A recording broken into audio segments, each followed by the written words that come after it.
राष्ट्रपति रामनाथ कोविंद वाराणसी पहुंचे हैं। एयरपोर्ट पर मुख्यमंत्री योगी आदित्यनाथ और राज्यपाल आनंदीबेन पटेल ने राष्ट्रपति का स्वागत किया है। बड़ी खबर इस वक्त, राष्ट्रपति वाराणसी पहुंचे हैं। अपने दौरे पर 3 दिन का यह उत्तर प्रदेश का उनका दौरा है, जिसमें वो वाराणसी पहुंचे हैं। सीएम योगी ने एयरपोर्ट पर उनका स्वागत किया है। वाराणसी पहुंचे राष्ट्रपति रामनाथ कोविंद, ये सीएम योगी ने एयरपोर्ट पर उनका स्वागत किया है। आगे बढ़ते हैं। सिद्धार्थनगर जिले में 3 दिनों तक चलने वाले कपिलवस्तु महोत्सव का उद्घाटन किया गया।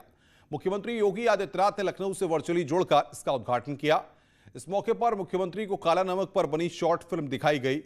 इस मौके पर सीएम योगी ने काला नमक चावल के फायदे गिनाए और कहा कि वैज्ञानिकों को भी इस अभियान से जोड़ने की जरूरत है। इस मौके पर सीएम योगी ने बुंदेलखंड में स्ट्रॉबेरी खेती का भी जिक्र किया। उन्होंने कहा कि इससे किसानों की आमदनी बढ़ेगी।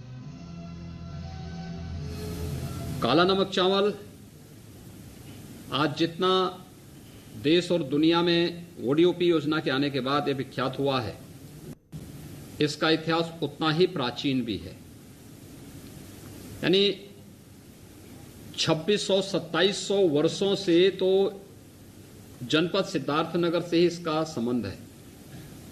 ईस्वी सन की 6वीं शताब्दी में जनपद सिद्धार्थनगर के अंदर काला नमक चावल का उत्पादन होता था।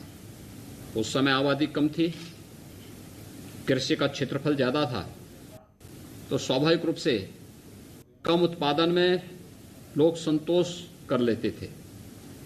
लेकिन समय के अनुरूप आबादी बढ़ी, लोगों की आवश्यकताएं बढ़ी, तो लागत ज्यादा आने के कारण धीरे धीरे करके किसानों का मोहभंग इससे होता हुआ दिखाई दिया। क्योंकि काला नमक चावल में जो सबसे बड़ी समस्या होती थी वह एक लेट वैरायटी थी और दूसरा लंबा होता था। जो पौध होती थी इसकी बहुत लंबी होती थी। इस संबंध में जब शोध किया गया, कृषि वैज्ञानिकों ने काम किया, तो वैरायटी में व्यापक सुधार किए गए। उत्पादन क्षमता को बढ़ाया, उत्पादकता को बढ़ाया गया, लागत को कम किया गया। जो लेट वैरायटी थी इसमें 160 से कम दिनों में कैसे इसको ये तैयार हो सकती फसल, इस संबंध में कार्य हुआ। और साथ साथ यह भी तय हुआ कि इसकी पौध बहुत लंबी होती है और जब पानी का झोंका चलता है तो उसमें फसल इसकी गिर जाती थी, जो काफ़ी नुकसानदायक होती थी।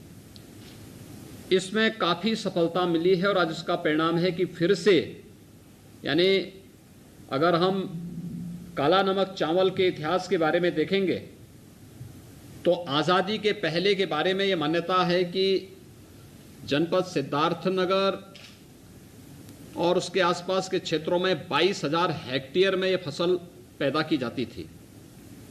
लेकिन जो अन्य कारक थे जिसके कारण किसान के लिए घाटे का सौदा बनती जा रही थी, इसके कारण वहाँ पे धीरे धीरे करके इससे किसानों का मोहभंग होता गया और 2017 के पहले यह 2200 हेक्टेयर से कम हो गया था। आज मुझे प्रसन्नता है कि ओडीओपी योजना के बाद अकेले सिद्धार्थनगर में ही लगभग 5000 हेक्टेयर लैंड काला नमक चावल उत्पादन के लिए अपने आप को तैयार किया है और इसमें निरंतर एक नई जिज्ञासा लोगों